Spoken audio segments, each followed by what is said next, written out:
Buenas tardes, buenas noches. Buenas noches. Este, bienvenida, un gusto que esté con nosotros Sí, claro. haciendo la charla, la primera charla en este congreso.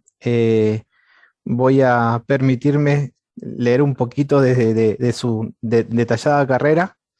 Eh, la doctora Karen Halber realizó sus estudios de licenciatura y doctorado en física en el Instituto Balseiro y realizó estadías postdoctorales en los institutos Max Planck de Stuttgart y de Dresde, en Alemania, para luego regresar a la División de Teoría de la Materia Condensada en el Centro Atómico Bariloche como investigadora del CONICET. Actualmente es investigadora principal del CONICET en ese grupo y profesora del Instituto Balseiro. Fue recientemente elegida como miembro del Consejo de la American Physical Society e invitada como miembro del Consejo del Futuro Global en Aplicaciones Cuánticas del Foro Económico Mundial. También es miembro del Consejo de las Conferencias Pugwash para Ciencias y Asuntos Mundiales. Estas conferencias recibieron el Premio Nobel de la Paz en 1995, miembro del Comité de Ética en Ciencia y Tecnología del MINCIT y de la Comisión de Gran Área de Ciencias Exactas y Naturales del CONICET.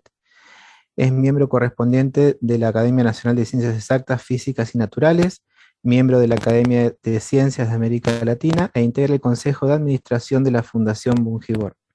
Es editora de la revista Physical Review Research, APS, miembro del Consejo Asesor de Papers en Physics. Fue galardonada con el Premio Internacional L'Oreal UNESCO por la Mujer en Ciencia en el 2019. Ha recibido doctorados honoris causa por la Universidad Nacional de Jujuy y por la Universidad Siglo XXI. Sus temas de investigación incluyen el desarrollo de métodos computacionales de vanguardia para estudiar la física de la materia cuántica y de los sistemas nanoscópicos. Junto con sus estudiantes y colaboradores ha publicado cerca de 90 artículos en revistas internacionales, así como capítulos de libros, la edición de un libro sobre su especialidad y varios trabajos de divulgación. Trabaja activamente para cerrar la brecha de género y para incluir consideraciones éticas en las ciencias naturales y exactas. Doctora, estamos atentos a esta. Muchas gracias Está, por estar con nosotros, bueno, con nosotras. bueno, no, el gran placer es mío.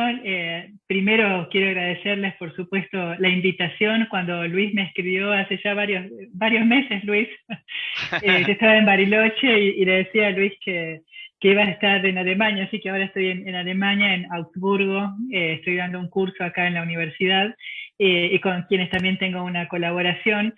Y le decía a Luis que iba a estar acá en Alemania, pero que con mucho gusto íbamos a hacer la charla desde acá. Lo único que le pedía a Luis que no fuese tan tarde, así que está justo, porque ahora hay 5 horas de diferencia, así que vino muy bien la hora justo antes de cenar para nosotros, porque los alemanes ya cenaron. Claro. Así que quería felicitarlos por este programa, al profesorado. Me parece que es excelente que inviten a investigadores. Nosotros no somos expertos en pedagogía, en educación, pero sí me parece que es interesante el intercambio, así como nosotros podemos aprender también de cómo aprender a enseñar por parte de los profesores.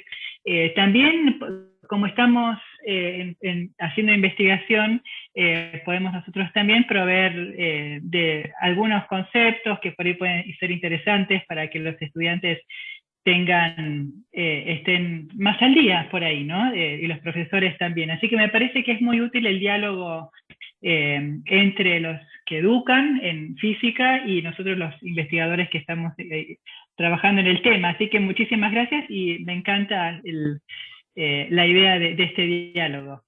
Yo había elegido para contarles, había muchas cosas, muchos temas, decía, bueno, ¿qué puede ser lo que les interese? Y una de las cosas que me parece que interesa mucho a los jóvenes cuando hago divulgación, es el asunto, por supuesto, de la física cuántica.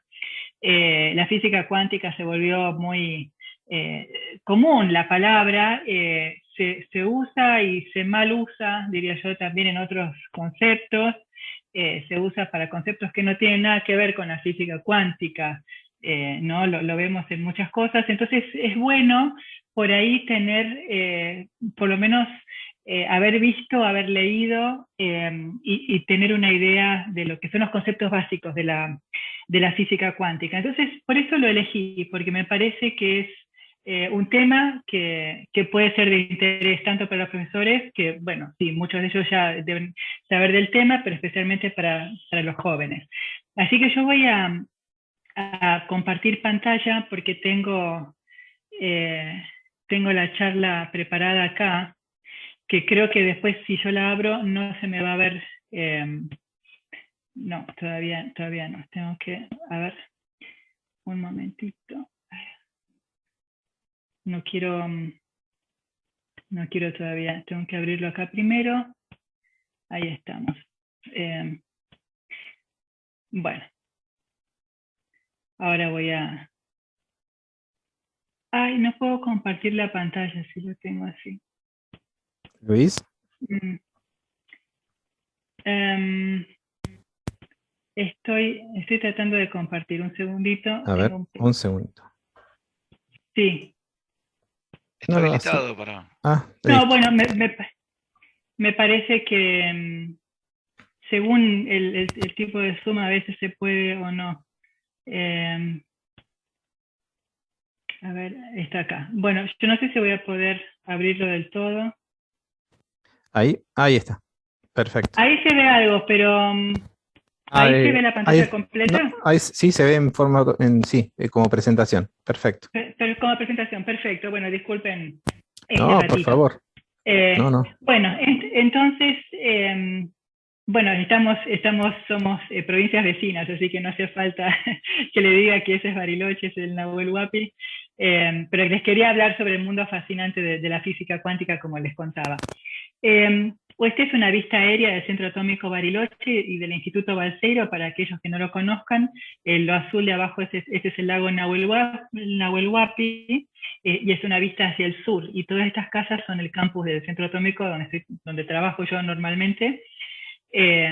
Y acá está, bueno, acá tenemos el reactor de investigación en el RA6, hay muchos grupos de investigación en física, en ingeniería nuclear, ingeniería mecánica, ahora hay ingeniería en telecomunicaciones, hay un área grande también en física médica, y está el Instituto Balseiro, que es el Instituto de Formación de Recursos Humanos, por supuesto que depende de la Comisión de Energía Atómica y de la Universidad Nacional de Cuyo, que está en Mendoza, ¿no? Eso es por cuestiones históricas. Cuando se fundó en el 55, no había ninguna otra universidad en la zona. Bueno, entonces, ¿cuáles son los conceptos que quería transmitirles? Yo no tengo ningún problema que me hagan preguntas entre medio, por supuesto, si no las hacemos todo al final, Luis, como quieras. Sí, perfecto. Bueno, quería transmitirles las ideas básicas de lo que es la física cuántica, que ya tiene más de 100 años, o sea, no es una física nueva. Lo que sí es nuevo con la física cuántica son las aplicaciones, de las cuales voy a hablar un poco ya hacia el final, pero toda la física cuántica, los conceptos básicos fueron desarrollados hace más de 100 años, a principios del siglo pasado, cuando se empezaron a poder hacer experimentos ya más a nivel subatómico, atómico, digamos, no tanto subatómico, atómico, en materiales y con la luz, y se empezaron a ver comportamientos que no se podían explicar con la física clásica hasta ese momento, que se conocían las ecuaciones de Maxwell, la física newtoniana principalmente, y la estadística, ¿no? la física estadística clásica. Lo que quiero transmitirles a lo largo de esta charla son cuáles son las leyes de la naturaleza en el mundo subatómico. ¿Por qué? Porque la física cuántica son las leyes de la naturaleza que gobiernan en el mundo subatómico, en las partículas como los electrones, los núcleos, inclusive partículas subatómicas en general.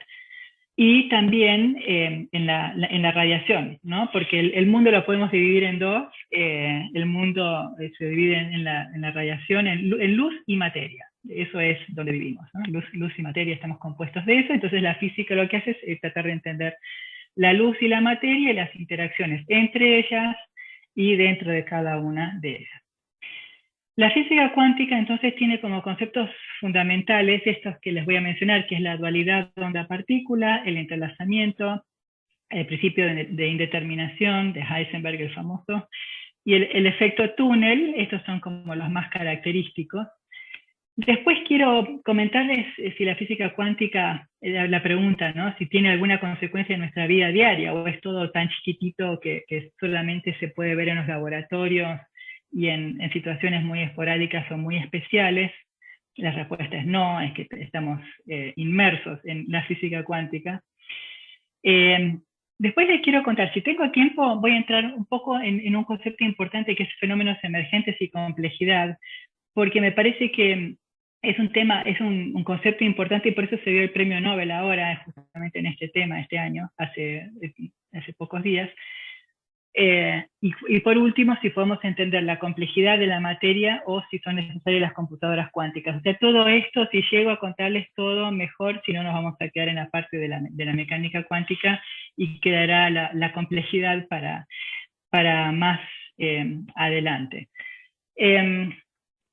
Lo que les voy a contar es un poco muy brevemente, cómo empezaron a generarse las ideas de la mecánica cuántica, pero lo que es interesante, y más que nada pensando en la divulgación y en la enseñanza de la física, es que los chicos se den cuenta de lo especial que es, de lo creativo que tiene que ser uno para generar paradigmas nuevos, para generar conceptos nuevos, porque uno le enseña todo ya masticado y las teorías redondas y recontraprobadas y probadas con el experimento, pero hay que imaginarse que uno está hace 110 años mirando experimentos y de repente esta gente tuvo que salir con ideas totalmente nuevas que cambiaron la percepción de, hay que pensar, hay que inventarse o imaginar, no es inventarse, es imaginarse leyes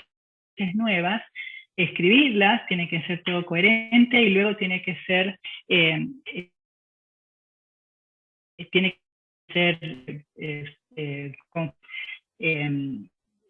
mostrado con experimentos, por supuesto, ¿no? Así que es una mezcla de creatividad con ingenio, con pensamiento lateral, con pensar fuera de la caja, como se dice, tratar de venir con ideas nuevas frente a experimentos nuevos. Por ejemplo, vayamos al 1900. Ya que me presentaron que hice mi postdoc en el Instituto Max Planck. Max Planck es por supuesto, uno de los referentes del desarrollo de la mecánica cuántica acá en Alemania.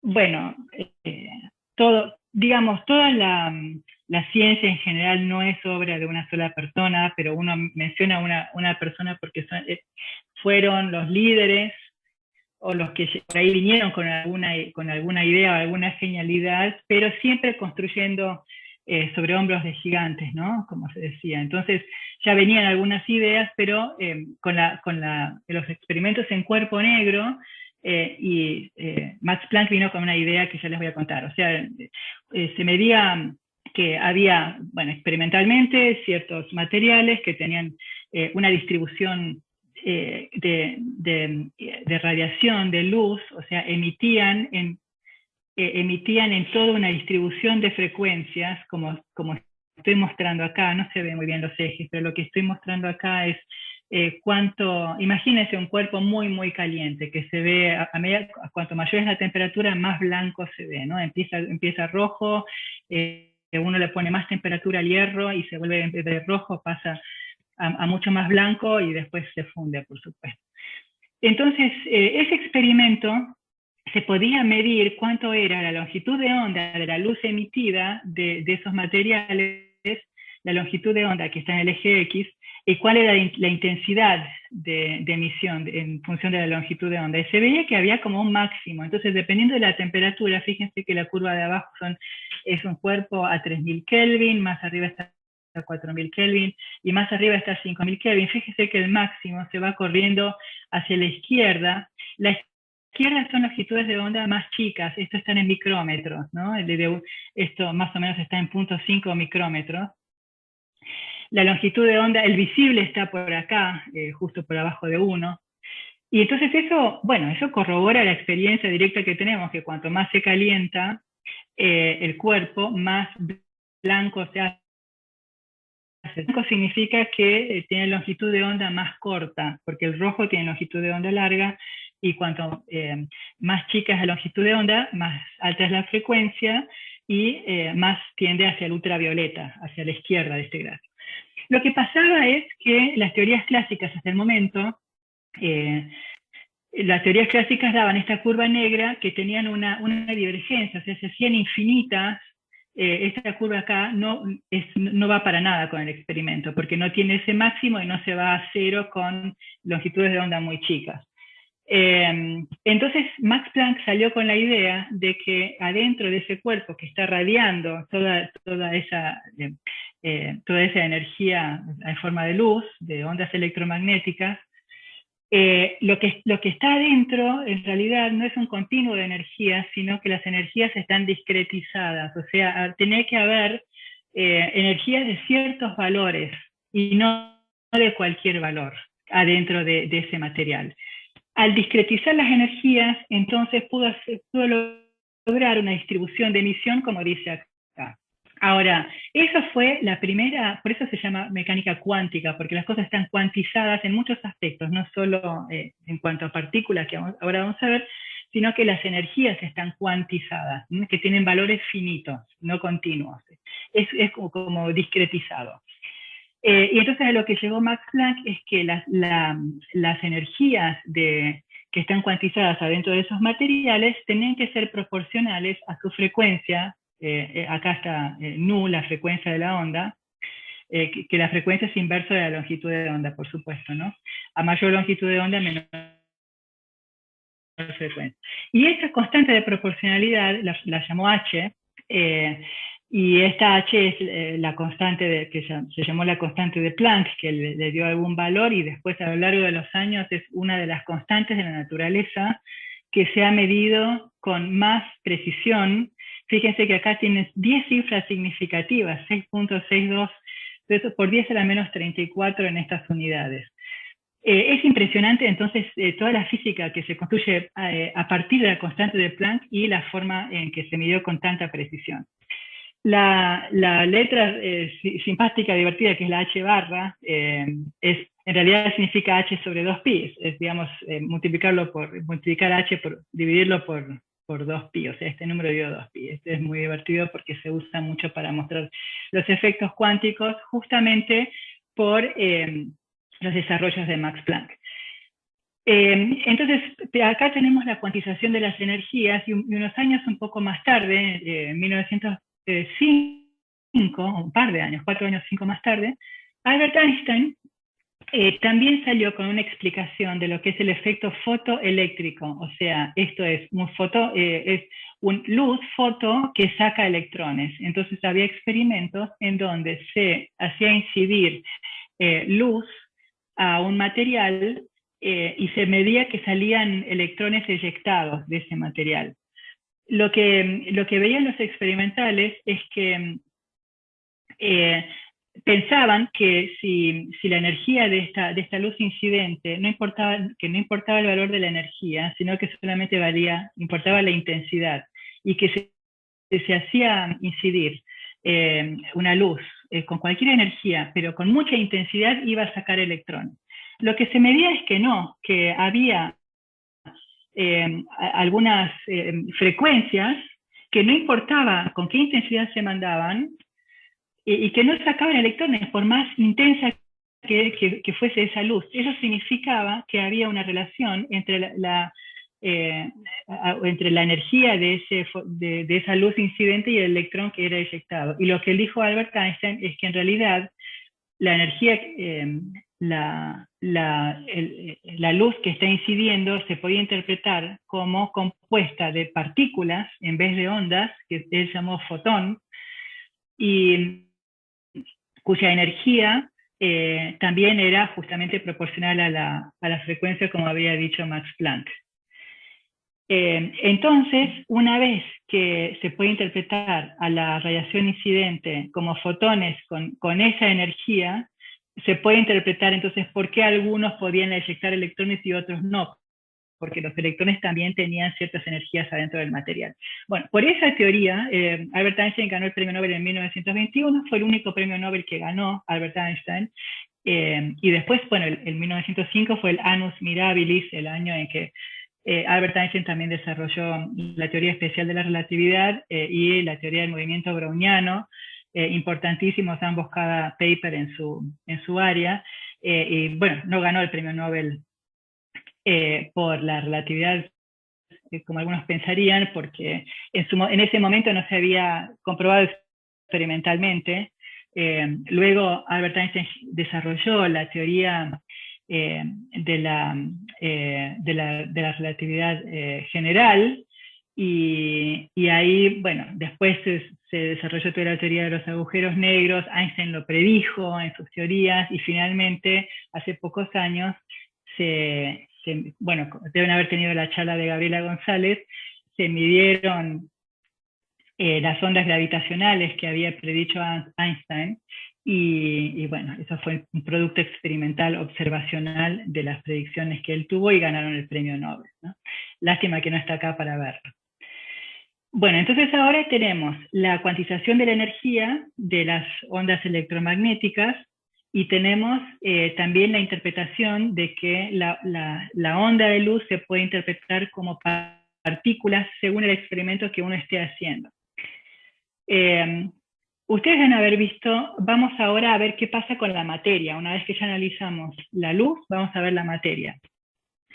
Young, en 1801, o sea, muchísimo antes, estaba jugando también, investigando la radiación, la luz, y había hecho su experimento de la doble ranura, en la que él quería mostrar el carácter ondulatorio de la luz, porque ya en ese momento ya se estaba pensando en que la luz podía también ser interpretado como una partícula. Y Young, en 1800, quería mostrar que era una onda electromagnética. Fíjese, hizo un experimento parecido a este, en donde tenemos una fuente de luz que emite la radiación, la luz, con una cierta longitud de onda, y esa luz pasa por dos orificios en una segunda pantalla, S1 y S2, y luego en la pantalla acá en el medio se ve la incidencia de esa luz, y lo que se mide es que en esta pantalla que tenemos una serie alternada de máximos y mínimos. Acá máximo, mínimo, que está dibujado acá. O sea, luz, no luz, así como una forma periódica de luz y sombra. Esto se puede calcular muy fácilmente como interferencias de las ondas de luz que hay acá adentro, y donde hay luz hay interferencia constructiva, y donde está oscuro hay interferencia destructiva de las ondas de luz, y se puede calcular clásicamente. Entonces Young mostró eso.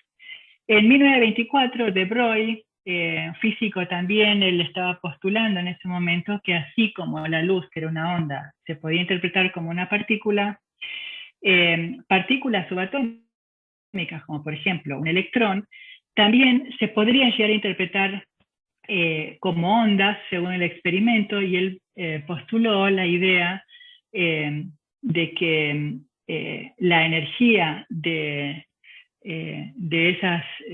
esas partículas también tenía que ser proporcional a su frecuencia por medio de H, de la constante de Planck, y también postuló que la longitud de onda de Broglie de esas partículas tenía que ser inversamente proporcional a su masa y a la velocidad, vía nuestra ya amiga letra H, la constante de Planck.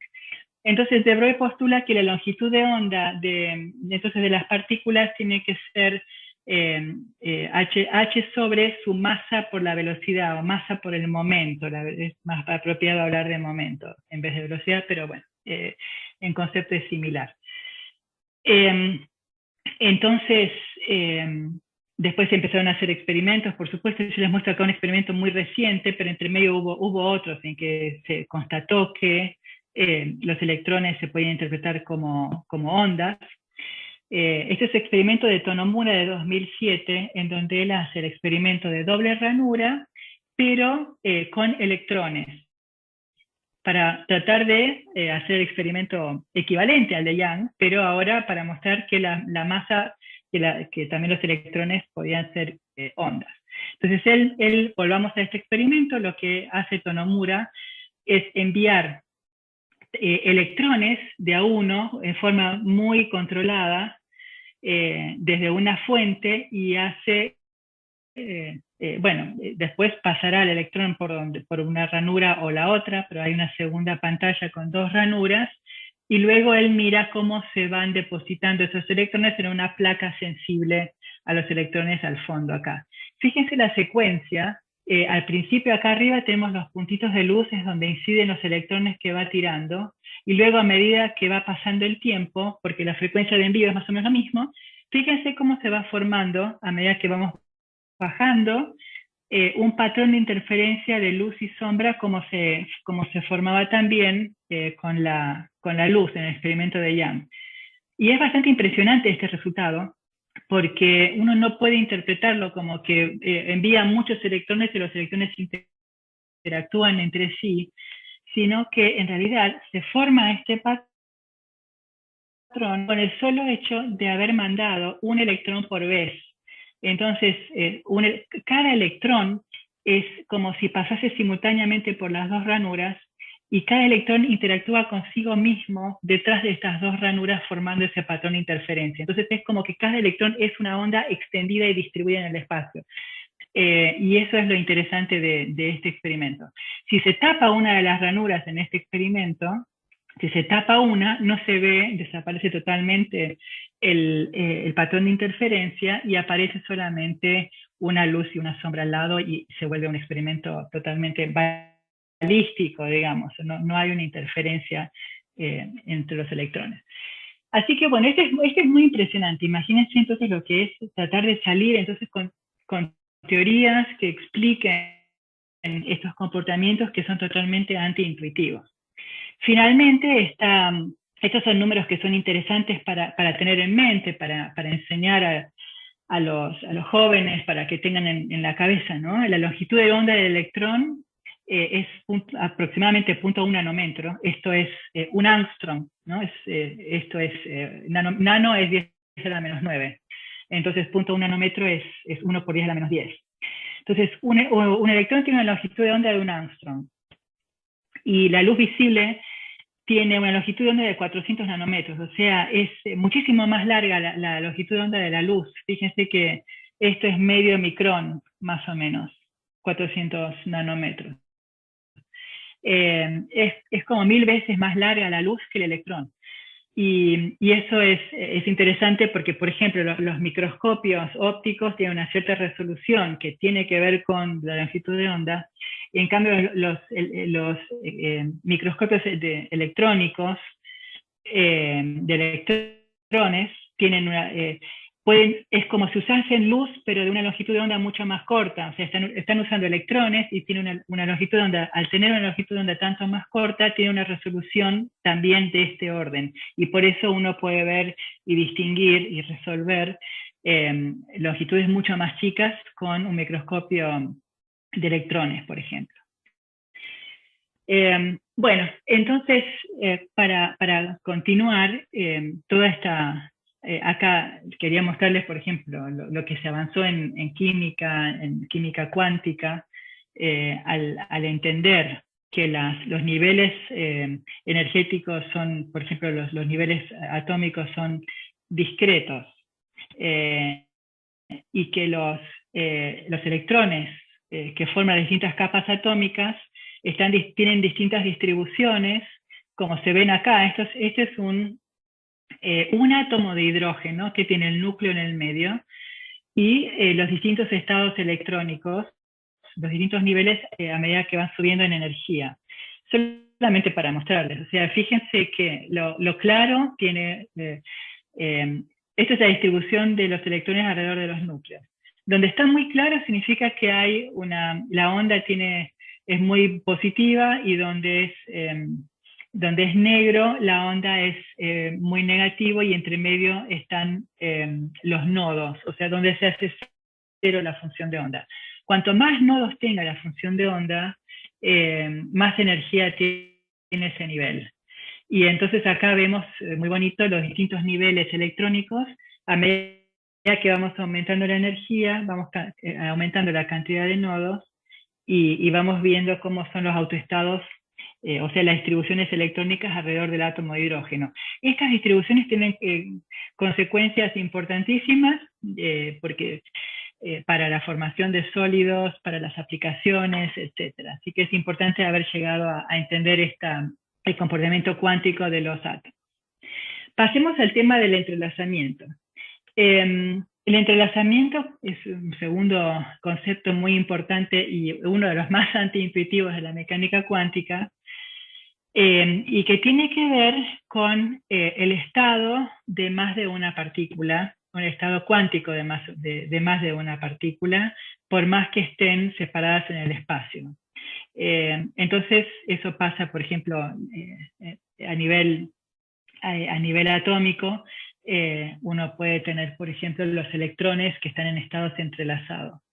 Acá pongo un ejemplo un poco más abstracto para ilustrar la idea, y acá tengo, por ejemplo, dos átomos, digamos así, y este átomo tiene, por ejemplo, dos electrones, digamos. Acuérdense que el electrón tiene carga, la carga negativa, por supuesto, y tiene también una propiedad que se llama, una propiedad magnética que se llama spin, que es el momento magnético del electrón.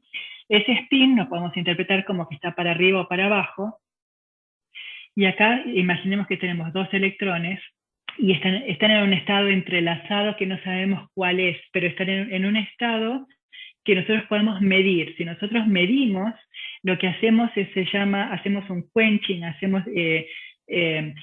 llevamos la función de onda que está toda mezclada a una de sus componentes, a un estado particular. Entonces, en una medición yo puedo mirar que, por ejemplo, el primer electrón estaba para arriba, entonces automáticamente sé que el otro electrón estaba para abajo, porque supóngase que yo los construí para que estén uno arriba y uno para abajo. Si yo vuelvo a hacer el experimento y vuelvo a medir, puedo medir que, por ejemplo, este primero está para abajo. Entonces, si el primero está para abajo, yo sé que el segundo está para arriba. Y entonces, ese estado de mezcla de uno para abajo y otro para arriba, y uno no sabe en qué estado está hasta que uno lo mide. Cuando uno lo mide, significa que uno está proyectando la función de onda a un estado particular. Uno puede medir muchas veces y saber en qué proporción está en cada uno de esos estados. Bueno, el entrelazamiento, se han hecho experimentos interesantísimos que uno puede buscar de generación de fotones entrelazados o inclusive electrones entrelazados a distancias muy, muy grandes, y eso puede ser muy ilustrativo. Ahora, yo quería hacer un ejemplo, por ejemplo, para la computación cuántica, que lo traigo a colación acá, que lo voy a mencionar al final. Por eso puse Alice y Bob, porque cuando se habla de computación cuántica o de cómo se puede hacer para transmitir información o estados entrelazados también entre dos estados, entre dos partes del sistema, se habla que una parte es Alice y otra parte es Bob, del nombre de una chica y de un chico. Y eso Alice y Bob son muy típicos para hacer ejemplos de la computación cuántica, por ejemplo, o en teoría de información cuántica. La base de la computación cuántica, ¿por qué se basa en esto? Yo al final les voy a volver a mencionar esto, pero la computación cuántica no es solamente una computación clásica como tenemos acá nosotros, pero más rápida. Se basa en un concepto totalmente diferente y es que se basa en el entrelazamiento. Todas las distintas componentes de la computadora, que son como un montón de estos estados así, están todos entrelazados y es como si por el mismo estado cuántico entrelazado pudiese hacer todas las cuentas simultáneamente, todas las posibilidades que nosotros queremos sacar, todos simultáneamente porque están por el entrelazamiento están en todos esos estados simultáneamente. Entonces uno después tiene que hacer una medición y uno saca un resultado. No es que haga más rápido el cálculo, sino que hace el cálculo todo en paralelo, es un paralelo intrínseco que hace la computadora cuántica debido justamente al entrelazamiento cuántico. Bueno, vamos al principio de indeterminación. Este es otro de las características de los sistemas cuánticos y fue desarrollado, fue pensado, ¿no?, por Werner Heisenberg en Alemania también en 1927. Y acá hay un chiste que alguien está llegando al departamento de física de Heisenberg y dice, usted está probablemente acá y no se sabe muy bien dónde está, porque el principio de indeterminación, como lo escribió Werner Heisenberg, dice lo siguiente. Es sobre, imagínense, veamos un electrón. El electrón, para caracterizar su estado físico, podemos decir que podemos caracterizarlo por su posición y por su momento o por su velocidad. Entonces, con caracterizar en particular esas dos unidades, podemos decir dónde está el electrón y con qué velocidad está viajando, este P. Ahora, debido al carácter ondulatorio del electrón, se puede sacar que una consecuencia de eso es que esta expresión que está acá, que significa que el error, no el error, sino la indeterminación en la evaluación de la posición por la indeterminación de la velocidad tiene que ser mayor que este número, que aparece h barra, que es h sobre 2pi de nuevo, dividido 2. Eso significa, fíjense que si hacemos uno de estas indeterminaciones muy chiquitas, supónganse que sabemos muy bien dónde está, en qué lugar está el electrón, con una precisión casi infinita. Delta X tiende a, o sea, no tenemos indeterminación en la posición. Para poder satisfacer esta desigualdad, la indeterminación en la velocidad tiene que crecer muchísimo, de tal manera de satisfacer esto. O sea que si yo sé muy bien a dónde está, la velocidad está, o que al viceversa, si sé a qué velocidad va el electrón, a dónde está, en qué lugar está esa partícula. ¿Está bien? Entonces, eso es, por ejemplo, si yo conozco a qué velocidad va con mucha precisión, con qué momento va, el momento tiene que ver con saber muy bien cuál es la frecuencia de ese electrón, ¿no? Cuál es la longitud de onda. O sea, yo puedo, si tiene un momento fijo, significa que tiene una frecuencia determinada, digamos así. Si tiene una frecuencia determinada, significa que es una onda plana. Y si es una onda plana, está distribuida en todo el espacio. Significa que delta X es muy grande. ¿Se entiende? Entonces, en general lo que uno hace es construir como una campana de Gauss de distribución, tanto en momento como en espacio, y está, más o menos tiene esta distribución de velocidad y tiene esta distribución en el espacio. Debido al principio de eliminación, una consecuencia interesante es el efecto túnel, que es un efecto que se usa muchísimo también en las aplicaciones, y es el siguiente. En la física clásica, si nosotros tenemos una barrera de potencial y le tiramos una partícula, una pelota o lo que sea, esa pelota interactúa con esta barrera y no puede pasar. En mecánica cuántica, si tenemos una barrera de potencial sobre la que incide, por ejemplo, un electrón, eventualmente, y dependiendo del alto de la barrera y del ancho y de la energía del electrón incidente, ese electrón puede llegar a pasar con una cierta probabilidad. Fíjense en este experimento.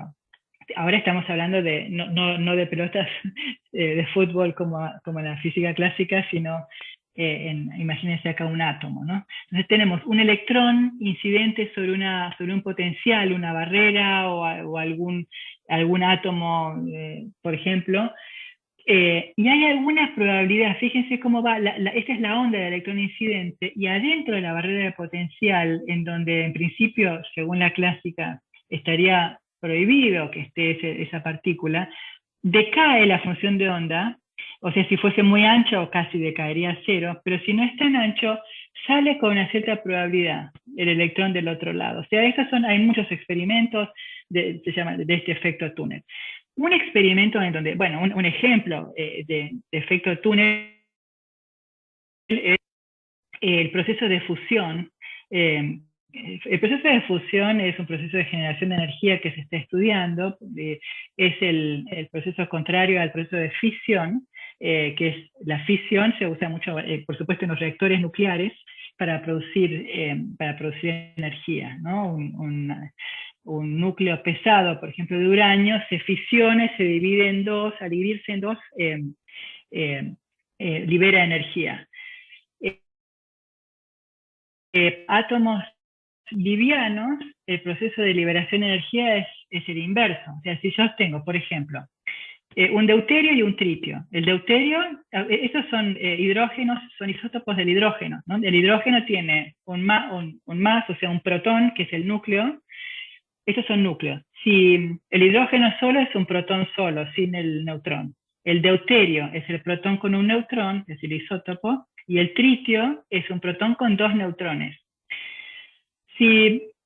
Bueno, con el deuterio se hace el agua pesada. El H2O, ese H2 es un D2O, porque el D es el deuterio. Entonces es más pesada, ¿por qué? Porque la masa del núcleo del hidrógeno es el doble casi.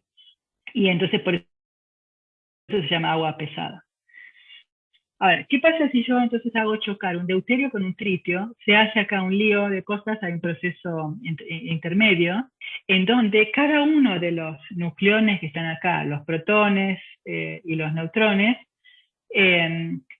sobrepasan la energía electrostática que los aleja. Fíjense cómo se tienen que acercar estos protones acá para poder fusionarse.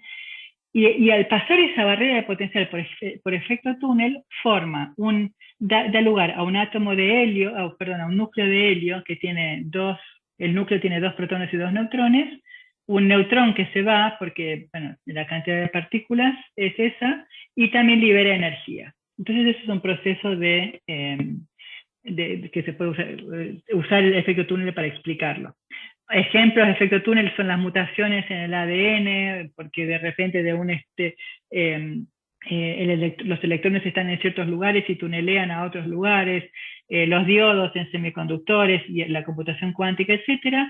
Y yo le quiero mostrar acá un ejemplo de efecto túnel, que son los microscopios de barrido, son microscopios de efecto túnel, STM, son Scanning Tunneling Microscope en inglés. ¿Cómo funcionan? Tienen una puntita de material, que es este rojo que se ve acá, y esa puntita de material se acerca sin tocar a la superficie que uno quiere mirar. Entonces, los electrones de la punta van y vienen con el material por efecto de túnel, porque tienen que pasar por el vacío que está entre medio, y eso es con efecto túnel. Según la corriente de cuánto pasan los electrones por efecto túnel, se puede mirar el material. Y con estos microscopios se pueden llegar a ver las superficies de materiales, se pueden llegar a ver átomo por átomo, las superficies de materiales con una precisión altísima del orden de unos pocos Armstrong. Y eso es bastante impresionante. Y una de las mediciones que me parece muy impresionante también es esta que está acá, que hicieron hace más de 15 años, gente en IBM, que se llaman los corrales cuánticos, y acá se ve todo junto, por eso me pareció divertido para mostrarles. Acá hay 4 figuras. Bueno, en esta figura ven la superficie de oro, es una superficie de oro, de un material de oro puro. Sobre esa superficie lograron poner estos negros son átomos de cobalto, formando una elipse, y para poner los átomos de cobalto usan un microscopio parecido a este, que se llama el microscopio de fuerza atómica, que van empujando estos átomos hasta ponerlos en la posición que uno quiere. Fíjense que al poner todos estos átomos de cobalto se armó como una especie de tambor, y fíjese adentro que tienen todos estos máximos y mínimos, estas ondas son ni más ni menos que las ondas que forman los electrones que están en la superficie del oro. ¿Y cómo están medidas? Están medidas con este microscopio de efecto túnel, que mide dónde hay más proporción de electrones y dónde hay menos. Entonces acá pues vemos muchas cosas. Vemos cómo, fíjense ustedes en el tambor, cuando uno toca el tambor se forman diferentes patrones de ondas que se llaman los modos normales o las ondas estacionarias, de cómo vibra el cuero del tambor. Tiene máximos y mínimos característicos impuestos por las condiciones de contorno del tambor. Esto es exactamente lo mismo. Uno puede estudiar los modos normales con teoría de ondas estacionarias perfectamente y calcular dónde tienen que estar los máximos y mínimos de los electrones en este tamborcito muy chiquitito que tiene un tamaño del orden de los 50 nanómetros, más o menos, en diámetro. Así que esto es interesantísimo porque esto es un experimento que se puede llegar a ver. Bueno, yo no me quiero extender mucho más, quiero comentarles nada más entonces dónde se pueden ver las manifestaciones en la vida diaria de la mecánica cuántica, y como pongo acá, la mecánica cuántica está en todos lados. Acá les pongo unas imágenes de unos láseres de diferentes colores. El láser, que inclusive el puntero láser que usamos, o para muchas otras aplicaciones, para cirugía también, etc. El láser, que es amplificación de luz emitida, estimulada, justamente el láser tiene una longitud de onda característica pura, no es una luz blanca que es una mezcla de un montón de longitudes de onda, sino que el láser de luz rojo es una onda con una longitud de onda de tanto, o una frecuencia de tanto determinado, y eso se logra, por ejemplo, del rubí, porque adentro del láser en realidad es una cascada de transiciones electrónicas de un nivel electrónico al otro. Entonces, ¿qué pasa? En el material que está dentro del láser, el material está compuesto por un cristal y electrones en ese cristal. Los electrones en ese cristal, como ya sabemos de hace 100 años, tienen energías discretizadas. O sea, las energías adentro de ese cristal tienen valores determinados. Si yo hago ahora, tomo un electrón de uno de los niveles excitados, de un nivel alto, cae a un nivel más bajo de energía, que acuérdense que no es un continuo, es una escalerita, pasa para abajo, como la conservación de la energía no se discute en física, y esa es una de las cosas, de las constantes de movimiento más importantes, o de las constantes de física. El electrón pasa de un nivel al otro, entonces baja su energía, y para conservar energía tiene que emitir un fotón. Ese fotón se lleva la diferencia de energía esta. Y como todos los niveles son iguales, todos los fotones que salen tienen la misma energía, o sea, la misma frecuencia, o sea, la misma longitud de onda. Por eso es tan puro. Entonces, cuanto más energético es el láser, más hacia el violeta es la luz. La otra aplicación, por supuesto, son toda la electrónica que usamos a diario, la que estamos usando ahora para comunicarnos, los diodos para iluminarnos. Cada vez más estamos usando la teoría los semiconductores, circuitos integrados, etc. Acuérdense que los semiconductores fueron descubiertos a mediados del siglo pasado, y tomaron un par de décadas hasta que se fueron desarrollando los transistores, y luego hasta terminar haciendo los circuitos integrados, que es una foto, acá tenemos uno de estos. Y toda la tecnología que está acá adentro se basa en las propiedades cuánticas de la materia, en transiciones cuánticas de los electrones, etcétera. Entonces, la física cuántica es la que domina la física detrás de toda la electrónica moderna. Finalmente les muestro acá el experimento de levitación, que esto es un experimento muy divertido. ¿Y qué es lo que pasa en el experimento de levitación? Cuando yo tengo un material superconductor, como es esto que está acá, bueno, un material superconductor es este material negro que puede conducir corriente eléctrica sin resistencia. Es un superconductor, no hay resistencia. Un superconductor, los electrones se mueven tan fácilmente que cualquier campo magnético, acuérdense que los campos magnéticos, que los electrones en movimiento generan corriente, por supuesto, y esa corriente genera campos magnéticos. Entonces, cualquier campo magnético que pongamos de afuera, como por ejemplo este imancito cúbico, es repelido por los electrones que está acá. Entonces, por eso se produce esta levitación, porque el campo magnético de este cubo es repelido por los electrones, entonces se hace como una fuerza de repulsión entre los dos. Esta es una manifestación macroscópica de la mecánica cuántica, porque lo podemos ver con nuestros ojos. Es macroscópica, no necesitamos ningún instrumento. Ahora, la aplicación que tiene esto es en algunos trenes, pero todavía son a nivel muy de prototipo, la levitación magnética de algunos trenes que está basado en superconductores.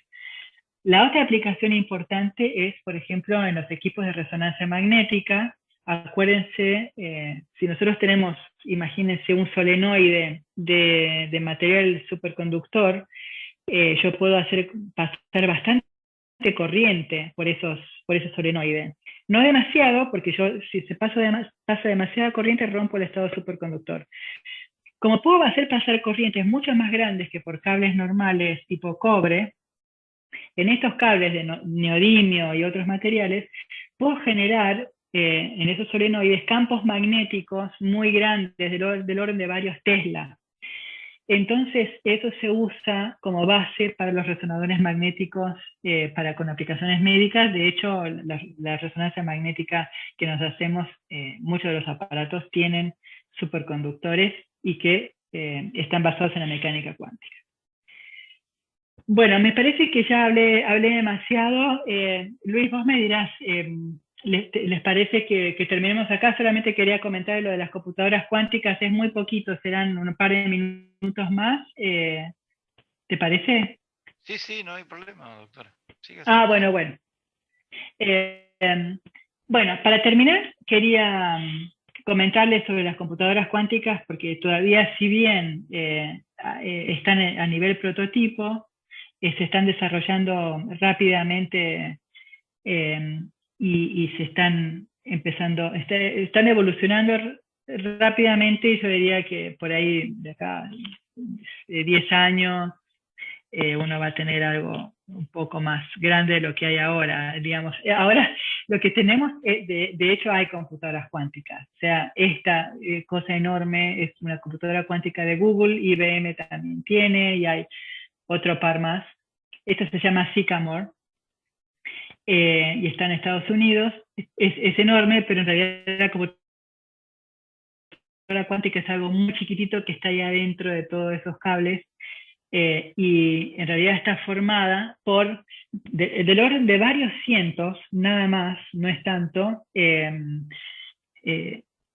resonadores superconductores. No voy a entrar en detalle, pero acá hay un dibujito que se ve. Por ejemplo, este es un dibujo de cómo sería la computadora cuántica. Cada una de las cruces es un resonador superconductor. O sea, tiene que imaginarse que es un pequeño circuitito muy chico,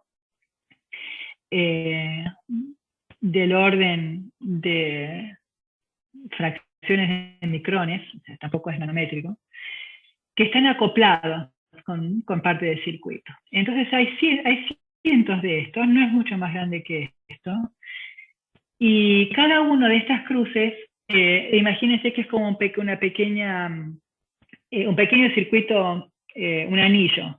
Entonces imagínense que la corriente puede pasar hacia un lado o hacia el otro. Esencialmente es eso, estoy simplificando. Si va hacia entonces es un qubit. Si va hacia la derecha, digamos como las agujas de reloj, es un 1. Y se va en contra de las agujas de reloj, sería un 0, ¿no?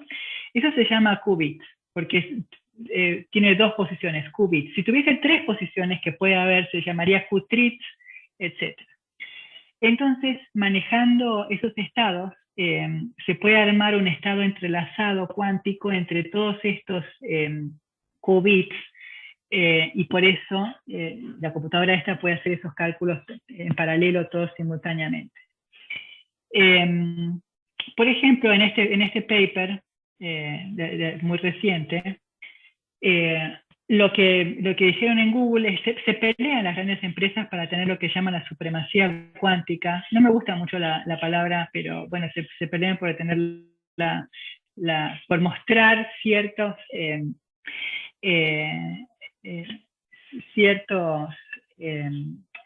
metas que lo definirían como una computadora cuántica. Por ejemplo, la de Google generó un número aleatorio, que no es fácil generar números aleatorios, porque uno en las computadoras clásicas, uno piensa que genera números aleatorios, pero en general hay un algoritmo que después de cierta cantidad de números aleatorios uno vuelve a generar el mismo.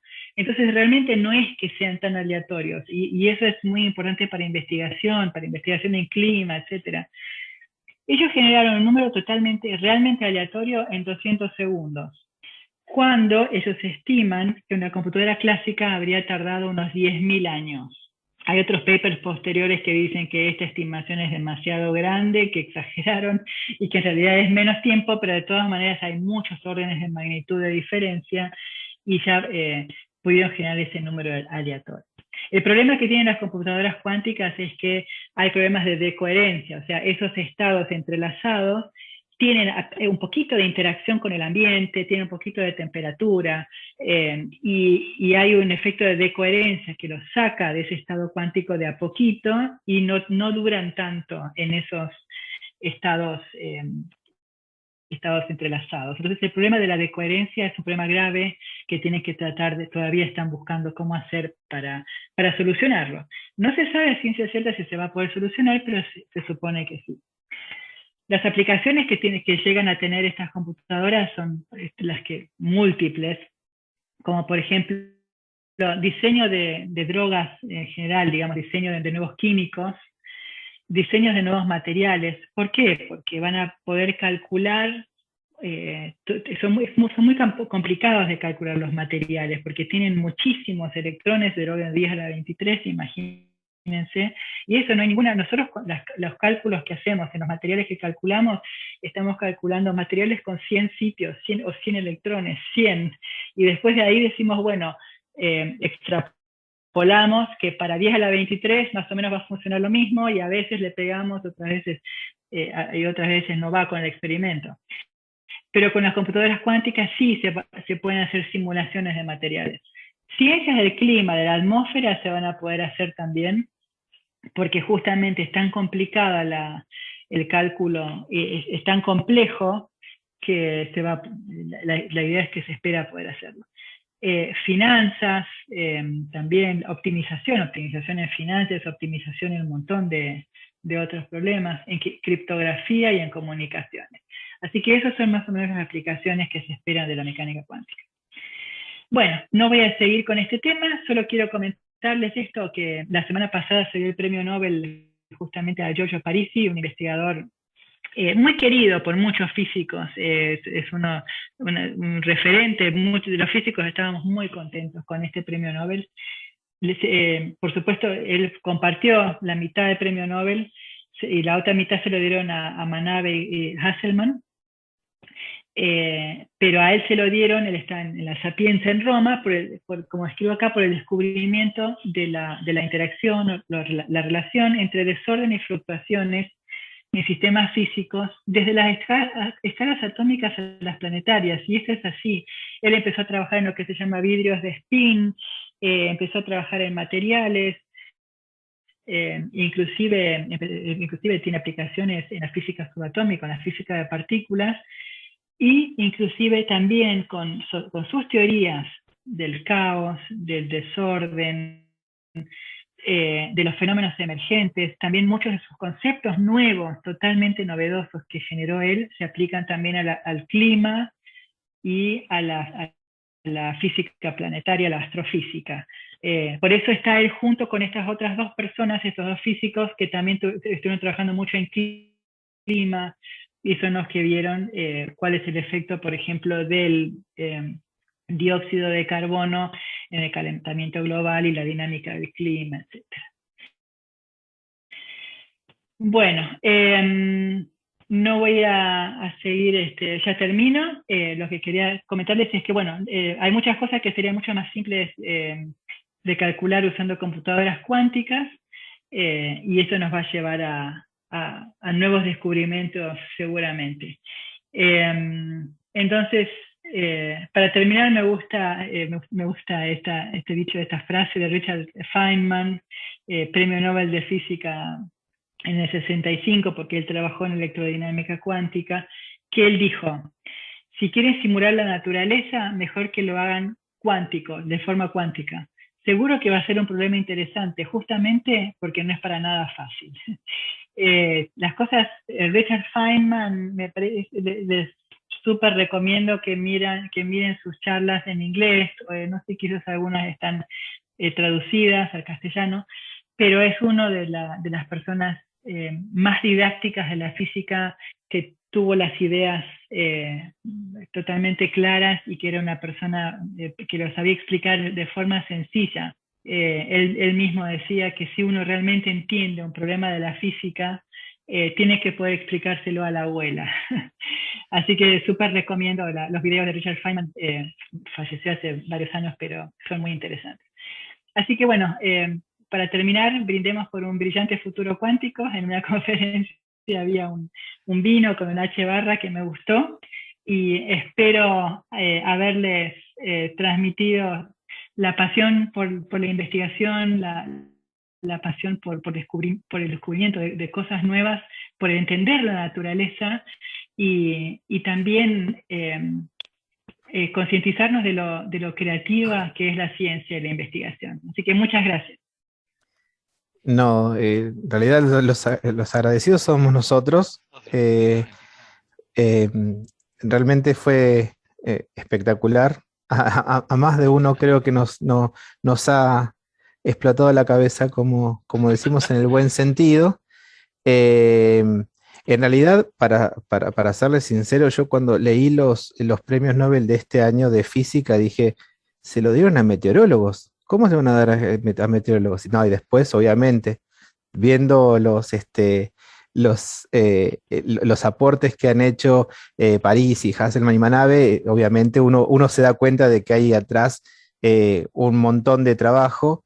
Eh, a mí no, personalmente me pareció muy raro que creo que París está trabajando desde el 80 con estos aportes, o sea que tardaron como demasiado en reconocerlo. Muchísimo, sí. Pero bueno, Sí, sí. realmente muchas gracias por la charla. Eh, yo tengo un par de preguntitas, si no es molestia. No, estoy Y, para eso, así que con mucho y gusto, también después Leonardo. leemos algunas de las preguntas que fueron saliendo en el chat. Eh, Cuando una de las cosas que generalmente a veces nos ocurre a los docentes de física cuando vamos y hablamos de que sos docente de física, primero es que nos confunde con educación física, y después cuando aclaramos que es física, nos dicen, no, yo física en el secundario siempre me costó, nunca me gustó y esas cosas. Mm, Em, mm. es verdad que, como usted decía al principio, el hecho de a veces de presentar una asignatura de una manera tan cerrada, todo tan terminadito, todo tan, esto es lo que tenés que hacer, estos pasos son los que tenés que seguir, dejan un poco de lado esa creatividad que a veces, que usted mencionaba al principio como característica del científico en sí. Em, ¿Qué consejo nos podría dar con respecto a los docentes, con respecto a cómo presentar entonces eh, diversos temas? A ver, sea cuántica o sea electrodinámica o Sí, sea lo que... sí, sí. Sí, yo estoy de acuerdo en lo que está, en todo lo que dijiste y bueno, me ha pasado a mí también eh, en Jujuy. Mi educación fue en Jujuy porque yo vivía ahí hasta que terminé la secundaria y después me fui a estudiar. Pero a mí siempre me gustó la física y la matemática, pero mis compañeros decía que les daba fiaca pensar y todo eso. Bueno, una de las cosas que hablo, me gusta mucho la divulgación y me gusta hacer mucho hincapié primero importancia de enseñar a los chicos desde muy chiquitos a pensar y a tener un pensamiento más abstracto, concentración. Yo, no sé, me gustaría tener también la opinión de pedagogos, de docentes. A mí me parece que no, se puede entrenar esa aptitud de pensar como se entrenan a otras aptitudes, como por ejemplo la coordinación física, etcétera. Y yo creo que eso tiene que venir desde muy chiquito. Por supuesto que se va haciendo con algunas materias, pero a mí me parece que los chicos se tienen que dar cuenta de que el pensar en forma abstracta, lógica, el chequear las cosas, el darle una vueltita más de tuerca, todo eso tiene que salir automáticamente y más ahora con toda la información falsa que está dando vuelta. O sea, todo ese tic de tratar de dar una vueltita más de tuerca tiene que salir naturalmente y que el pensar trasciende la materia, no es para la vida, no es para la ciencia y la matemática. No es que como los chicos que dicen, no, a mí matemática, física, me aburre porque tengo que pensar. Y no debería ser así, porque el pensar, el tomar esa actitud, no solo de razonamiento lógico, sino también, bueno, por ejemplo, leer textos, entender un texto completo, sirve para abogados, para lingüistas. Entonces, ese entrenamiento es importantísimo darse cuenta de que el pensar trasciende si estamos haciendo ciencia o no, no solo se piensa con las matemáticas. Como segundo punto de lo que vos decías, a mí me parece que hay que hacerlo divertido. La física y la matemática no son ecuaciones, digamos. Me parece que los chicos sí, con todo lo que tienen a la mano mucho más que cuando nosotros íbamos a la escuela, ¿no? De sitios de internet. En castellano hay muchas cosas disponibles. Si me escriben, yo puedo ayudar a buscar, en algunos casos, con mucho gusto, porque las fuentes también tienen que ser confiables, ¿no? Pero hay muchas cosas, muchos cursos en otros lugares. El Perimeter Institute, que es un instituto en Canadá, tiene muchas cosas que le estaban traduciendo al portugués primero y ahora al castellano, de material didáctico, de física en forma muy divertida. La Fundación Bunge tiene algunas cosas también que han estado haciendo, ya que mencionaste que yo no estoy involucrada en la implementación, ¿no? Porque estoy en el consejo, pero sí la gente, el staff tiene muy buenos materiales. Entonces, lo doy como ejemplo, pero hay muchas cosas y yo creo que habría que aprovechar mucho más lo que hay en Internet para que los chicos primero vean el fenómeno, les despierte ese bichito, esa curiosidad de lo que es la física, por ejemplo, y se den cuenta de que yo siempre lo digo también en las charlas de divulgación, es como ver una realidad aumentada, el entender lo que algunas cosas nos hace verlo de otra forma y nos hace disfrutarlo mucho más. Eh, como el ejemplo que vi en mi charla TEDx de cuando, por ejemplo, una nenita entendió cómo era el eclipse cuando le explicamos, entonces se copaba mucho más porque empezó a imaginarse y era como ser mucho más consciente de la realidad porque lo estaba entendiendo conscientemente más, cognitivamente más. Entonces eso, las ciencias, en particular la física, que está en el ¿no? Porque para mí es una de las físicas básicas, una de las ciencias básicas, ¿no? Sí. Es muy diferente la física que la biología, porque nos hace pensar un poquito diferente las cosas, cómo explicar el mundo, ¿no? Intentamos encontrar leyes más generales, simplificar los problemas. Entonces, qué lindo que es poder entender las cosas. Entonces, transmitir esa pasión, me parece que eso es el combustible para que después los chicos se traigan un poquito más las fórmulas y la cuestión más racional. Pero es transmitir la pasión por tratar de entender mejor el mundo que nos rodea.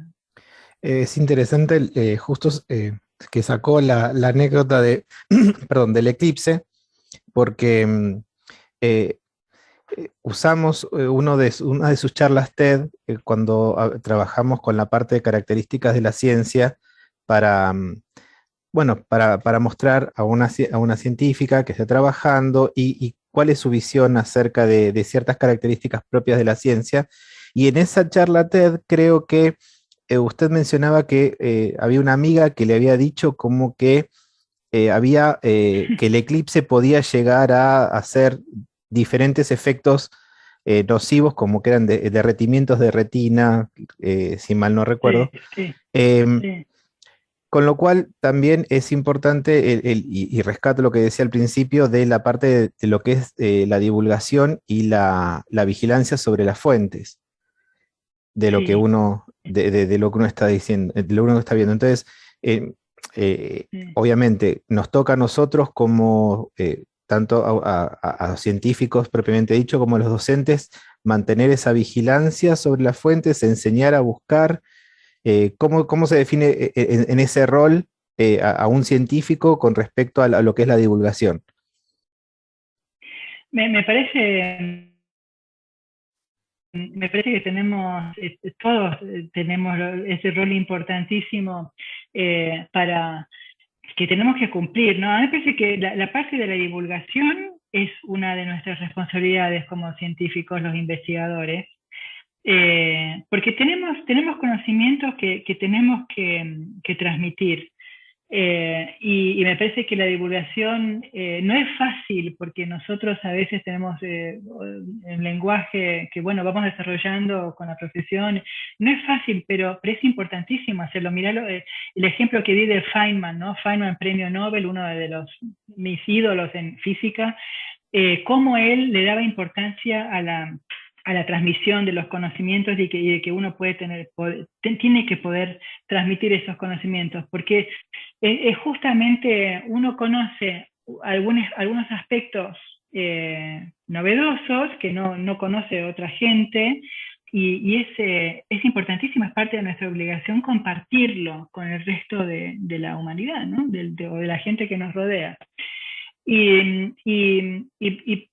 bueno, en particular, tocaste un punto que es importantísimo, el tema de las fuentes y de la información falsa, engañosa. En mecánica cuántica justamente es un tema en donde hay mucho de eso, ¿no? La mística cuántica hay mucho.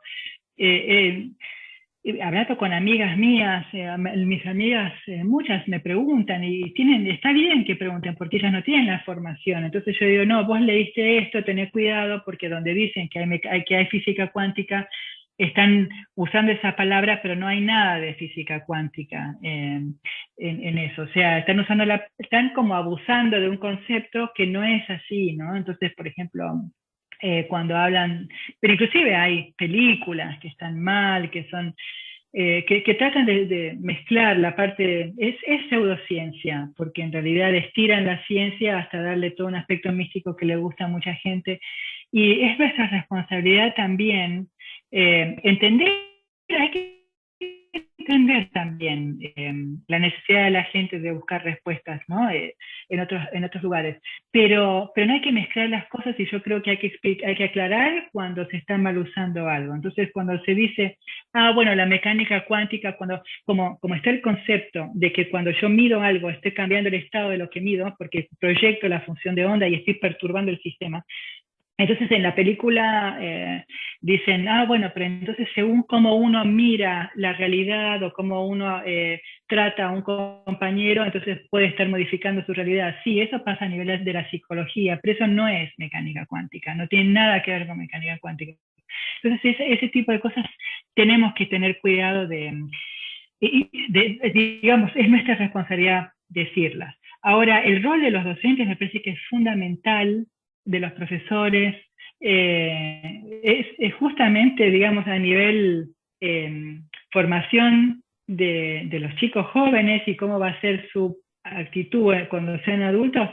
Los docentes son fundamentales y desde la física yo creo que se pueden generar muchos conceptos nuevos, no necesariamente, después tiene que seguir con la física, pero los alumnos digo, ¿no? Pero les puede abrir el bichito de la curiosidad, de la rigurosidad, un montón de otras cosas que son útiles para la vida diaria, el buscar las fuentes, lo que vos dijiste, etcétera, etcétera, ¿no? El saber manejar la información. Entonces, me parece que el rol de ustedes es realmente fundamental. Después tengo algunas preguntas que fueron saliendo en el chat, si no es molestia. No, no, para nada. La primera es, María Rebollo dice, ¿por qué no incluyó a Bohr en la presentación? Porque Sí, puso a hay Planck, mucha gente. a de Broglie, a Heisenberg y no puso a Bohr. Y parece que le tocó el corazoncito porque Bohr debe ser su ídolo. Sí, es totalmente cierto, digamos, no, falta mucha gente también, pero no pude ser exhaustiva con eso, pero es total razón, sí, si uno quiere hacer un desarrollo exhaustivo debería estar, así que tiene toda la razón, muy bien. Después uno de nuestros colegas nos pregunta acerca de, dicen, las computadoras cuánticas que se han construido hasta ahora, desde el punto de vista de su capacidad de cómputo, por lo que se comentó, superan en muchos órdenes de magnitud las computadoras actuales. Y desde el punto de vista energético o económico, ¿En qué? en cuanto a la cantidad de No, cómputos, superan, sí. ah, Sí. superan perdón, si es, Bueno, perdón, por lo que, bueno, Sebastián, si lo querés agregar en el coso, lo aclaramos. bueno, se entiende. Claro, dice, desde el punto de vista energético y económico, ¿son viables de construir o todavía están en una etapa muy experimental? Pregunto. Están en etapa, a ver, superar varios órdenes de magnitud, no sé a qué te referís, Supongo que pero cantidad bueno, en a cantidad ver, de cálculos.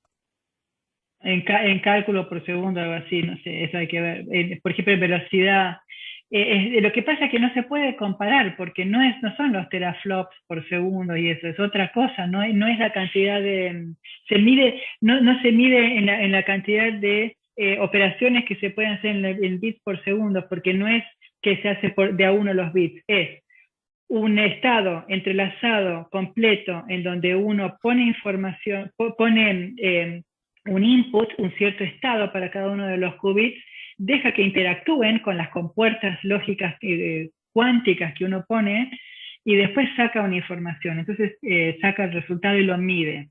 La forma de medir la velocidad es totalmente diferente. Para responder tu pregunta, sí, están en etapa experimental, aunque están sacando muchos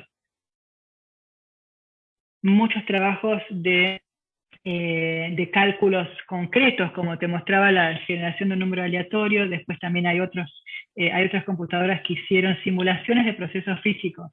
La misma computadora, esta Google, me dio alegría, porque en realidad hicieron otro circuito en donde simulaban un material con pocos sitios, también era como si fuesen 10 sitios atómicos con electrones, pero imagínense 10 nada más, y simulaban lo que se llama la separación de carga y spin, porque un electrón en un sistema correlacionado con interacciones, el spin se puede ir para un lado y la carga se puede ir para el otro. Eso es un fenómeno físico que nosotros estudiamos y nos citaban en ese paper de Google, así que nos puso contentos. O sea, están haciendo simulaciones a nivel, simulaciones de materiales que son interesantes, pero todo hasta 50 qubits. 50 qubits más cientos de otros qubits que tienen que poner para evitar que se desaparezca, que se fume esa coherencia cuántica, que se disipe. Entonces todavía están a nivel prototipo, pero avanzando bastante rápidamente. Y después hace referencia en otra pregunta distinta con respecto al entrelazamiento. Usted ya ha comentado que se habían logrado hacer o registrar entrelazamientos en lugares diferentes, o sea, en átomos Sí, diferentes, separados por una cierta distancia. sí, sí. Em, la pregunta que hace es si realmente o sea, si esa información la rapidez de esa información es mayor a la de la luz. Sí, O sea, si no, es instantánea esa información que no, se... no, no, no, no lo es. Sí, pero es que no hay que plantearlo como un estado entrelazado. No es que esté intercambiando información a una velocidad, no es un intercambio instantáneo, porque estaríamos violando el, el, eh, el principio de la velocidad máxima, que es la velocidad de la luz, ¿no? Postulado por Einstein y medido y corroborado. O sea, eso funciona. Todavía no estamos violando la velocidad de la luz, no estamos superando. Lo que pasa es que un estado entrelazado, eh, esa es una de las cosas que al principio Einstein criticaba, pero después es un estado, si lo que hacen es forman el estado, después van separando las partículas, pero siguen en ese estado. Pero no es que si yo hago algo a esta partícula instantáneamente, tiene que viajar la información y le va a llegar a esta de alguna forma. Si yo a esta partícula la cuencheo y veo que está el spin para abajo, la otra partícula, porque estoy midiendo una de las tantas fluctuaciones que tiene ese estado adentro, pero en ningún momento estoy transmitiendo información de uno al otro en forma instantánea. ¿Está bien? Bien, perfecto. Genial. Luis, estas son las preguntas que fueron saliendo en el chat. Bueno, si no tenemos más preguntas, le tenemos que agradecer a la doctora, sí, que nos haya acompañado, que nos haya aportado todo su conocimiento y esa belleza que es la mecánica cuántica y que algunos de nosotros sabemos bastante poco o nos acordamos bastante poco porque ya no trabajamos en eso, digamos, estamos en la docencia y la docencia secundaria y terciaria, pero bueno, de todas maneras la visión tan clara nos hace retrotraer un poco a cuando estudiamos esto, pero bueno, la verdad que ha sido un gusto y un placer y un honor, digamos, tenerla en este congreso que, bueno, que hemos organizado este año. Bueno, Así que agradecemos muchísimo. sí, pero Muchas espero poder gracias. conocerlos personalmente. Sí, estamos cerquita, así que en cualquier No, momento, Con mucho gusto.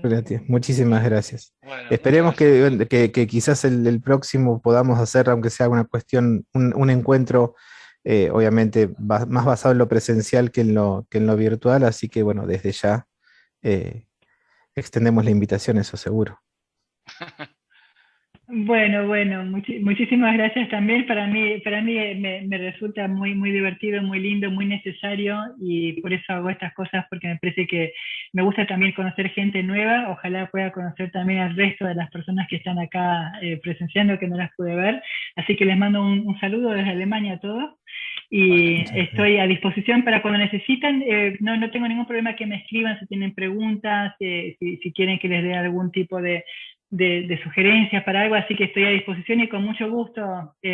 Muchísimas gracias nuevamente. No, no, Nada, a muchas usted, por gracias. favor. Gracias a usted, doctor.